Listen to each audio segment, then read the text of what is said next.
സുരക്ഷയുടെ കാര്യത്തിലും രഹസ്യാന്വേഷണത്തിലും എന്നും ലോകത്ത് നമ്പർ 1 ആണെന്നാണ് ഇസ്രയേലിൻ്റെ അവകാശവാദം. മൊസാദ് എന്ന സംഘടനയുടെ പേരിൽ എക്കാലത്തും ഊറ്റം കൊണ്ടിരുന്നവരാണ് ഇസ്രയേലിലെ ജനത.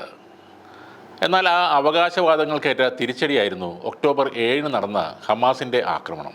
അയൺ ഡോം പോലുള്ള സൈനിക സുരക്ഷാ സംവിധാനങ്ങളും മൊസാദിൻ്റെ ചാരപ്രവർത്തനവുമെല്ലാം നിഷ്പ്രഭമായ ഒരു ദിവസമായിരുന്നു അന്ന്. ഇതിനുശേഷം ഗാസക്ക് നേരെ ഇസ്രായേൽ കനത്ത ആക്രമണം അഴിച്ചുവിട്ടെങ്കിലും അവരുടെ യുദ്ധ ലക്ഷ്യങ്ങളൊന്നും നേടാൻ ഇതുവരെ സാധിച്ചിട്ടില്ല. മാത്രമല്ല, രാജ്യത്തിനകത്തും അന്താരാഷ്ട്ര തലത്തിലും സർക്കാരിനെതിരെ വലിയ പ്രക്ഷോഭങ്ങളാണ് നടക്കുന്നത്. ഇസ്രായേൽ ഇത്തരം ഗുരുതര സ്ഥിതിവിശേഷങ്ങളിലൂടെ കടന്നു പോകുന്നതിനിടെ ഇസ്രായേൽ മന്ത്രിസഭയിലും ഭിന്നത രൂക്ഷമാണ്. ഇതുമായി ബന്ധപ്പെട്ട വിവരങ്ങൾ ദിവസവും പുറത്തു വരുന്നുണ്ട്. നിർണായക വിവരങ്ങൾ ചോരുമെന്ന ഭയത്താൽ രഹസ്യരേഖകൾ പല ഇസ്രയേലി മന്ത്രിമാർക്കും നൽകുന്നില്ലെന്ന പുതിയ റിപ്പോർട്ട് കഴിഞ്ഞ ദിവസം പുറത്തു വന്നു. ഇസ്രായേലി പത്രമായ ഇസ്രായേൽ ഹയോം ആണ് ഈ വാർത്ത റിപ്പോർട്ട് ചെയ്യുന്നത്. പൊളിറ്റിക്കൽ സെക്യൂരിറ്റി മന്ത്രിസഭയിലെ ഭിന്നത കൂടുതൽ ശക്തമാകുന്നു എന്നാണ് ആ റിപ്പോർട്ടിൽ വ്യക്തമാക്കുന്നത്.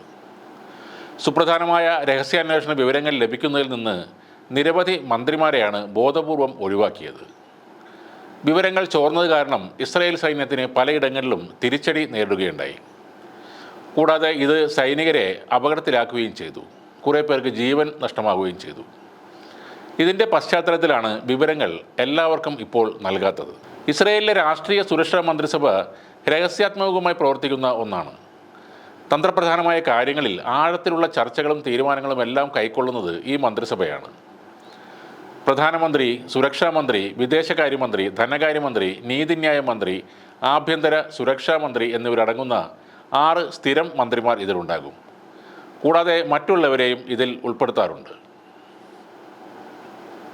മുൻകാലങ്ങളിലെല്ലാം നിർണായക തീരുമാനങ്ങൾ എടുക്കാനും ചർച്ചകൾ നടത്താനും ഈ മന്ത്രിസഭയെ പ്രധാനമന്ത്രിമാർ ഉപയോഗിച്ചിരുന്നു. എന്നാൽ നിലവിലെ സാഹചര്യത്തിൽ അതിന് സാധ്യമല്ലെന്നാണ് റിപ്പോർട്ടിൽ പറയുന്നത്.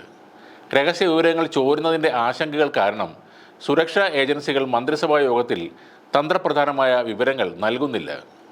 കഴിഞ്ഞ വർഷം ഒക്ടോബറിൽ ലെബനോണിനെതിരായ ആക്രമണത്തിൻ്റെ വിശദാംശങ്ങൾ ചോർന്നത് വലിയ തിരിച്ചടിയായെന്ന് ഇസ്രായേൽ ഹയോമിൻ്റെ റിപ്പോർട്ടിൽ പറയുന്നുണ്ട്. ഈ വിവരച്ചോർച്ചയുടെ പ്രത്യാഘാതങ്ങൾ വളരെ ഗുരുതരമാണ്. ഇത് ദേശ സുരക്ഷയ്ക്ക് ഗുരുതര അപകടം വരുത്തിവെക്കുകയും ചെയ്യുന്നു.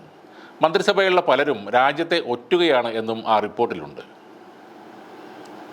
മന്ത്രിസഭയിലെ അംഗങ്ങളെ നുണ പരിശോധനയ്ക്ക് വിധേയമാക്കണമെന്ന നിർദ്ദേശവും ഉയർന്നു വന്നിരുന്നു. എന്നാൽ പ്രധാനമന്ത്രി നെതന്യാഹു ഇത് നിരസിച്ചുവെന്നും ഇസ്രായേൽ ഹയോം വെളിപ്പെടുത്തുന്നു. വിവരങ്ങൾ ചോരുമെന്ന കാര്യം നെതന്യാഹു അംഗീകരിച്ചിട്ടുണ്ട്. എന്നാൽ അത് പരിഹരിക്കാനുള്ള നടപടികൾ ലക്ഷ്യം കണ്ടിട്ടില്ല എന്നതാണ് യാഥാർത്ഥ്യം.